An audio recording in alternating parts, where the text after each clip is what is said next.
Hello. तो दोस्तों, जैसा आपने थंबनेल पर देखा, आज हम पढ़ेंगे मेटल व नॉन मेटल। देखिए दोस्तों, मेटल व नॉन मेटल क्या होते हैं। देखिए, सबसे पहले हम इस चैप्टर को स्टार्ट करेंगे तो सबसे पहले हम देखेंगे कि धातुओं के भौतिक गुणधर्म क्या होते हैं। धातुओं के भौतिक गुणधर्म क्या होते हैं। देखिए दोस्तों, सबसे पहले हम धातुओं के भौतिक गुणधर्मों के बारे में बात करेंगे। हमारे पास ये 6 धातुओं के भौतिक गुणधर्म हैं। देखिए दोस्तों, जो सबसे पहला है भौतिक गुणधर्म है वो है धात्विक चमक होती है। दूसरा होता है वो आदात वर्धता, तीसरा होती है तन्यता, और चौथी है विद्युत ऊष्मा की सुचालक है और विद्युत की सुचालक होती हैं धातुएं। और अगली अंतिम है वो सोनोरस का गुण धातुओं में पाया जाता है। देखिए दोस्तों, हम इनको एक बार डिटेल से समझते हैं एक एक करके। देखिए दोस्तों, धात्विक चमक, पहला गुण है धात्विक चमक। धात्विक चमक के बारे में हम बात करेंगे। धात्विक चमक क्या होते हैं। देखिए दोस्तों, तो धातु होती है वो चमकदार होती हैं। धातु होती हैं वो चमकदार होते हैं, जबकि अधातु वो चमकती नहीं है। जैसे आप रेजमार्ग से किसी धातु को रगड़ोगे तो वो शुद्ध अवस्था में आपको चमकती हुई दिखाई देती है। आप ये उपयोग आपके दैनिक जीवन में भी कर सकते हैं। आप बाजार से जाकर रेजमार्ग लेके आइए और किसी धातु से रगड़िए। देखिए दोस्तों, जब आप किसी धातु को रेजमार्ग से रगड़ोगे तो आपको वो चमकती हुई दिखाई देगी। तो धातु में जो गुण है, भौतिक गुण है, वो पहला है धात्विक चमक, कि जो धातु होती हैं वो चमकदार होती हैं, जबकि जो अधातु होती है वो चमकदार नहीं होती हैं। हम बात कर रहे हैं धातु के भौतिक गुणधर्म की, लेकिन साथ में हम बताएंगे कि ये नॉन मेटल में नहीं पाए जाते। देखिए दोस्तों, धातु की जो चमक है वो धातु में मिलती है। जो अगला जो हमारा पॉइंट है वो है आधात वर्ध्यता का। आधात वर्ध्यता। जो अगला हमारा जो पॉइंट है वो धातुओं के भौतिक गुणधर्म का है, वो आधात वर्ध्यता है। देखिए दोस्तों, आधात वर्ध्यता क्या होती है। सिंपली आप सब जानते हैं, जब हम धातु को पीट कर एक चादर के रूप में बदल देते हैं तो इस गुण को हम क्या बोलते हैं, आधात वर्ध्यता। और ये जो आधात वर्ध्यता गुण है ये धातु में पाया जाता है, जबकि अधातुओं में ये गुण नहीं पाया जाता। अर्थात हम अधातुओं को पीट कर चादर के रूप में बदल नहीं सकते, जबकि हम धातुओं को पीट कर चादर के रूप में बदल सकते हैं। तो धातु का जो गुण है वो आधात वर्ध्यता का है। इस अर्थात हम धातुओं को पीट कर चादर के रूप में बदल सकते हैं। समझ गए आधात वर्ध्यता क्या होती है। इसका आधात वर्ध्यता का सिंपल अर्थ यही है कि हम धातु को पीट कर चादर के रूप में बदल देंगे। इसी गुण को हम आधात वर्ध्यता बोलते हैं, जो धातु में पाएगा और अधातु में नहीं पाया जाता। देखिए दोस्तों, अगला जो हमारा पॉइंट है वो है तन्यता। जो अगला हमारा पॉइंट है वो है तन्यता। देखिए दोस्तों, तन्यता का अर्थ क्या होता है। हम धातु को खींचकर एक तार के रूप में बदल सकते हैं। जो ये गुण होता है ये तन्यता का गुण होता है। ऐसा हम धातुओं को कर सकते हैं। जैसे आप कॉपर है, आपके पास सोना है, चांदी है, इनको आप खींचकर एक तार के रूप में आराम से बदल सकते हैं। देखिए दोस्तों, ऐसा बोला जाता है कि जो 1 ग्राम सोना है, 1 ग्राम सोना गोल्ड को हम 2 किलोमीटर, 1 ग्राम सोने से हम 2 किलोमीटर लंबा तार बना सकते हैं। ये मेरे विश्वास नहीं होता, लेकिन आप फील कीजिए कि 1 ग्राम सोने से 2 किलोमीटर तार बनाया जा सकता है। ये है तन्यता का गुण धातुओं का। अर्थात धातु में को खींचकर तार के रूप में बदला जा सकता है। इसे ही हम बोलते हैं धातु का तन्यता का गुण, जबकि ये अधातुओं में ये गुण नहीं पाया जाता। देखिए दोस्तों, अगला हमारा जो पॉइंट है वो है ऊष्मा की सुचालकता। देखिए दोस्तों, अगला जो हमारा पॉइंट है वो है ऊष्मा की सुचालक। ऊष्मा की धातु होती है वो ऊष्मा की सुचालक होती हैं। देखिए दोस्तों, कैसे होंगी। अगला हमारा पॉइंट है ऊष्मा की सुचालक। कौन होंगी। ऊष्मा की सुचालक धातुएं होती हैं। देखिए दोस्तों, धातु होती है वो ऊष्मा की सुचालक होती हैं। इसका आपके एनसीईआरटी बुक में एक डायग्राम से भी समझाया गया है। देखिए दोस्तों, डायग्राम क्या है। यहाँ पर उन्होंने एक स्टैंड ले रखा है, यहाँ पर उन्होंने एक स्टैंड रखा है और उससे एक धातु को क्लैंप की सहायता से, ये हैं क्लैंप की सहायता से उनको पकड़ रखा है धातु को। ये धातु की पूरी क्या है, छड़ है। ये क्या है, धातु की छड़ है। देखिए दोस्तों, ये धातु की छड़ है, ये है स्टैंड है और ये है क्लैंप है। जो धातु की छड़ को पकड़कर रखता है। ये पूरा स्टैंड है और ये है धातु की छड़। देखिए दोस्तों, जब आप धातु को यहाँ से मोमबत्ती की सहायता से आप जब जलाओगे या बर्नर की सहायता से जब यहाँ पर इस धातु को गर्म करोगे तो देखिए दोस्तों, ये धातु यहाँ पर भी गर्म हो जाती है, अर्थात ऊष्मा का प्रवाह इसके अंदर होता है। तो ये धातु में ये गुण पाया जाता है कि धातु होती है वो ऊष्मा की सुचालक होती हैं। क्यों होती है? क्योंकि हमने एक्सपेरिमेंट किया, हमने यहाँ पास में इसको गर्म किया तो देखा कि यहाँ पर ये गर्म हो जाती है इस छोर पर। देखिए दोस्तों, अगर आप इसको बढ़ा देते हो, इसको आप बढ़ा देते हो और यहाँ पर एक कील लगाकर यहाँ पे इसे मुँह में लगा दो और फिर यहाँ से गर्म करोगे तो ये धातु धीरे धीरे गर्म होती यहाँ तक गर्म हो जाएगी और जो यहाँ पर आपने मोम लगाई ये पिघल कर नीचे गिर जाती है। तो ये गुण हमें इससे पता चलता है कि धातु होती है वो ऊष्मा की क्या होती हैं? सुचालक होती हैं। या आपको एनसीईआरटी में ये डायग्राम देकर बताया गया है कि धातु होती हैं ऊष्मा की सुचालक होती हैं, अर्थात धातु में ऊष्मा का क्या होता है? प्रवाह होता है। देखिए दोस्तों, अगला जो हमारा पॉइंट है वो है विद्युत की सुचालक। धातु होती है विद्युत की सुचालक होती है। अगला हमारा जो भौतिक गुण है धातु का, भौतिक गुण धर्म है वो है विद्युत की सुचालक होती हैं धातुएं। अब देखिए दोस्तों, विद्युत की सुचालक कैसे होती हैं धातुएं? धातु होती हैं विद्युत की क्या होती हैं? सुचालक होती हैं। विद्युत की सुचालक। देखिए दोस्तों, धातु होती हैं वो क्या होती हैं? विद्युत की सुचालक होती हैं। विद्युत की क्या होती हैं? सुचालक होती हैं। देखिए दोस्तों, विद्युत की सुचालक कैसी होती है धातुएं? हमने यहाँ पर एक एक्सपेरिमेंट कर रहे हैं, यहाँ पर आपको बता रहे हैं कि तो धातु होती है विद्युत की सुचालक कैसे होती हैं। देखिए दोस्तों, आप एक सेल लीजिए, आप एक सेल लीजिए या बैटरी लीजिए। मानो ये क्या है? हमारे पास बैटरी है, हमारे पास ये क्या है? बैटरी है। बैटरी के इस टर्मिनल से हम यहाँ पर एक क्लिप लगा देते हैं जो धातु की है। क्लिप लगा देते हैं हम यहाँ पर और यहाँ पर एक और क्लिप लगा देते हैं। यहाँ पर हम एक और क्लिप लगा देते हैं और यहाँ पर एक लगा देते हैं स्विच। यहाँ पर हम एक लगा देते हैं स्विच और इसको एक बल्ब से जोड़ देते हैं। इसको हम एक बल्ब से जोड़ देते हैं। ये बैटरी हो गई, ये दो क्लिप हो गई, ये बल्ब और ये स्विच हो गया। ये क्या हो गया हमारे पास? स्विच। देखिए दोस्तों, अगर यहाँ पर आप इनके मध्य लकड़ी को रख दोगे, लकड़ी को आप इनके मध्य लकड़ी को रख दोगे, आप स्विच ऑन करोगे, तब बताओ बल्ब जलेगा या नहीं जलेगा? तो ये बल्ब नहीं जलेगा। क्यों नहीं जलेगा? क्योंकि जो लकड़ी होती है वो एक अधातु है और उसमें विद्युत का प्रवाह नहीं होता, अर्थात वो कुचालक होती है। लेकिन जैसे ही आप किसी धातु को यहाँ पर रखोगे, जैसे ही आप किसी धातु को आप यहाँ पर रखोगे तो उसके बाद जब आप स्विच को ऑन करोगे तो ये बल्ब जलने लग जाएगा। क्यों जलेगा? क्योंकि धातुएं होती हैं विद्युत की क्या होती हैं? सुचालक होती है, अर्थात धातु में विद्युत धारा का प्रवाह होता है। देखिए दोस्तों, धातु में विद्युत धारा का प्रवाह होता है, हमने इस एक्सपेरिमेंट करके ये समझ लिया है। आगे जो हमारा पॉइंट है वो है धातु के अगले गुणधर्म का, भौतिक गुणधर्म का, वो सोनोरस का गुण। सोनोरस का गुण। देखिए दोस्तों, आपने ये बहुत एक्सपेरिमेंट किया होगा सोनोरस के गुण को। अगला जो हमारा पॉइंट है वो है सोनोरस का गुण। सोनोरस। देखिए दोस्तों, ये कौन सा गुण है? जैसे आप किसी एक धातु को किसी अन्य धातु से टकराओगे, उनकी आपस में टक्कर कराओगे तो आवाज़ उत्पन्न करती हैं, वो आवाज़ उत्पन्न करती है। ये गुणधर्म भी धातुओं के अंदर पाया जाता है, जबकि अधातुओं के अंदर ये गुणधर्म नहीं पाया जाता। देखिए दोस्तों, सोनोरस का गुण है वो किसके अंदर पाया जाता है? धातुओं के अंदर पाया जाता है, जबकि अधातुओं में ये गुण नहीं पाया जाता है। आप दो लोहे की टेबल को, स्टूल को आप टच करोगे तो वो आवाज़ उत्पन्न करेंगी। जो ये गुण है आवाज़ उत्पन्न करने का, इसी को हम बोलते हैं सोनोरस का गुण। तो देखिए दोस्तों, हम यहाँ पर पढ़े हैं धातु के भौतिक गुणधर्मों के बारे में हम यहाँ पर पढ़ चुके हैं। जो अगला हमारा जो पॉइंट है वो हम थोड़ा सा और देखेंगे कि धातु है अधातु में कुछ अंतर देख रहे हैं। धातु है अधातु में कुछ अंतर देख रहे हैं। अगर आपको प्रश्न ऐसा आ जाए कि धातु है अधातु में अंतर बताइए, धातु है अधातु में अंतर बताइए, तो आप कैसे बताएंगे? देखिए दोस्तों, आप धातु है अधातु में अंतर कैसे बताएंगे?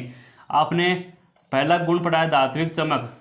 धात्विक चमक, तो आप लिखेंगे कि धातु होती हैं वो चमकदार होती हैं, लेकिन अधातु होती हैं वो चमकदार नहीं होती। धातु होती हैं वो क्या होती हैं?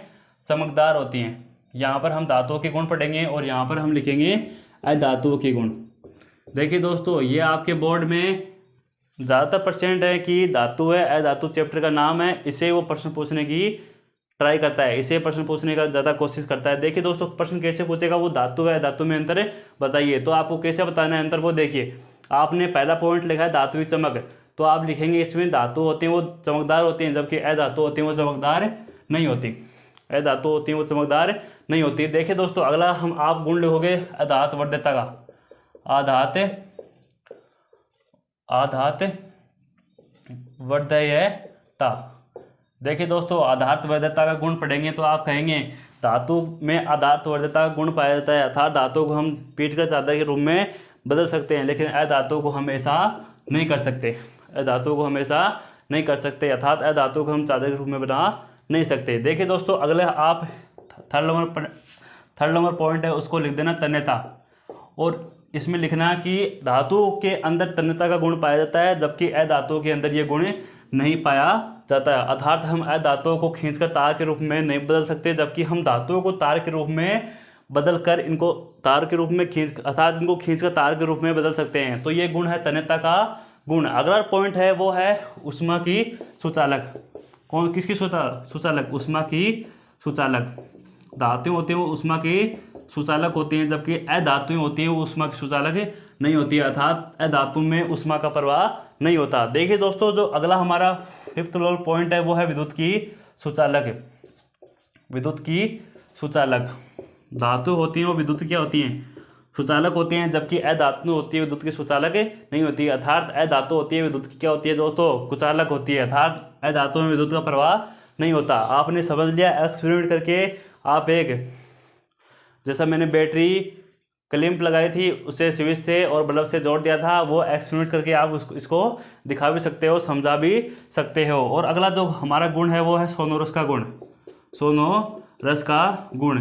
धातु में सोनोरस का गुण पाया जाता है, अर्थात धातु में सोनोरस का गुण पाया जाता है, अर्थात धातु को जब हम आपस में टकराते हैं, धातु को जब आपस में हम टक्कर कराते हैं तो दोस्तों वे आवाज़ उत्पन्न करती हैं, तो वे आवाज़ उत्पन्न करती हैं, जबकि अधातु को जब आप टकराते हो तो वो आवाज़ उत्पन्न नहीं करती। तो धातु में सोनोरस का गुण पाया जाता है, जबकि अधातु में ये गुण नहीं पाया जाता। देखिए दोस्तों, ये 6 पॉइंट आपने कर दिए तो आपको पूरे नंबर दे देगा, जितना नंबर का है वो पूरा दे देगा। लेकिन उसके अलावा कुछ एनसीईआरटी में कुछ और बातें लिखी हुई हैं धातु के बारे में, इसके अलावा थोड़े कुछ और अंतर है, आप उनको वही देख लीजिए, उनको भी आप देख लीजिए। देखिए दोस्तों, धातु होती है वो कठोर होती है। धातु जो होती है वो कठोर होती हैं। कठोर का अर्थ क्या होता है कि धातु होती है वो ठोस होती हैं। कैसी होती हैं? ठोस होती हैं। लेकिन जो अधातु है वो गैस होगी, गैस के रूप में होती हैं अधातुएं, और ठोस के रूप में होती हैं। या तो गैस के रूप में होंगी अधातुएं, या फिर किसके रूप में होंगी? ठोस के रूप में होंगी। लेकिन धातु वो ठोस के रूप में होती है, अधातु गैस व ठोस के रूप में होती हैं। लेकिन देखिए दोस्तों, कुछ अपवाद भी हैं। देखिए, मरकरी एक धातु है, मरकरी एक धातु है, लेकिन फिर भी ये द्रव्य के रूप में पाई जाती है। किस रूप में पाई जाती है?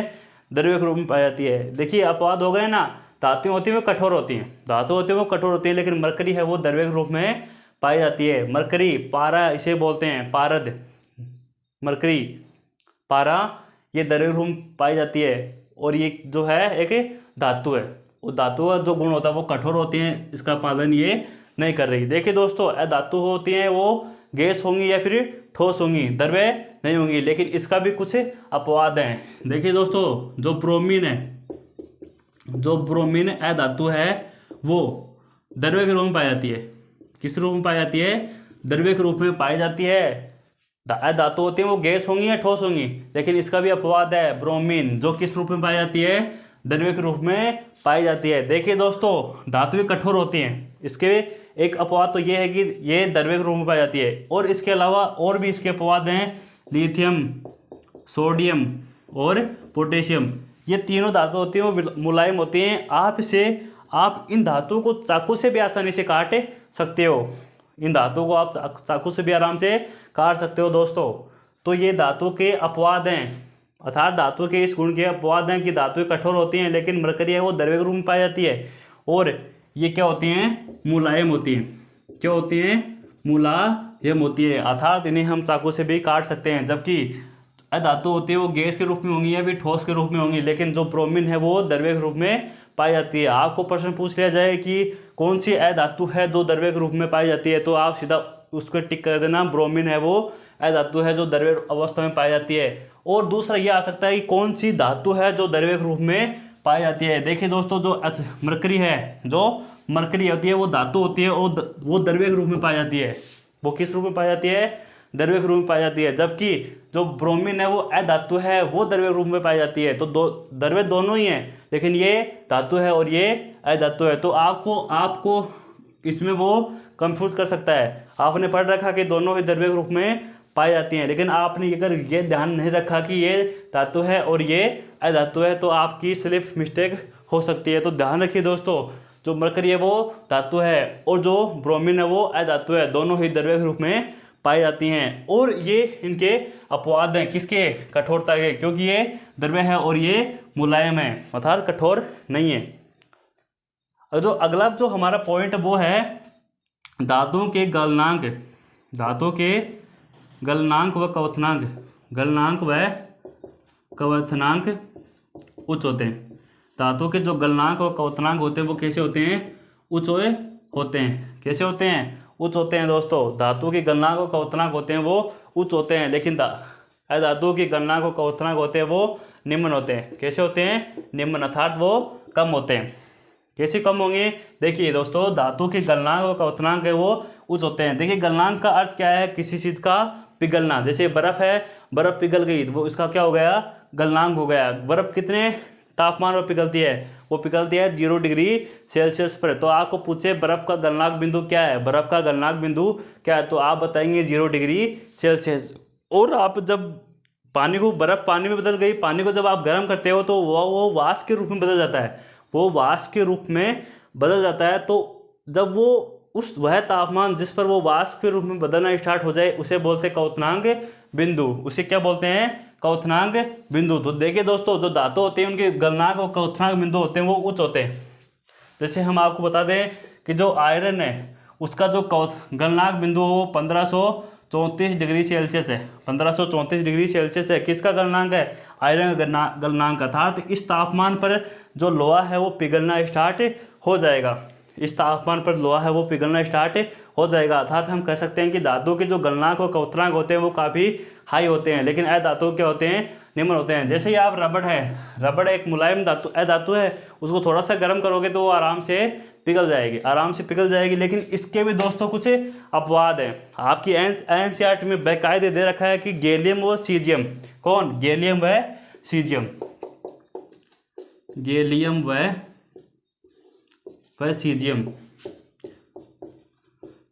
सीजियम।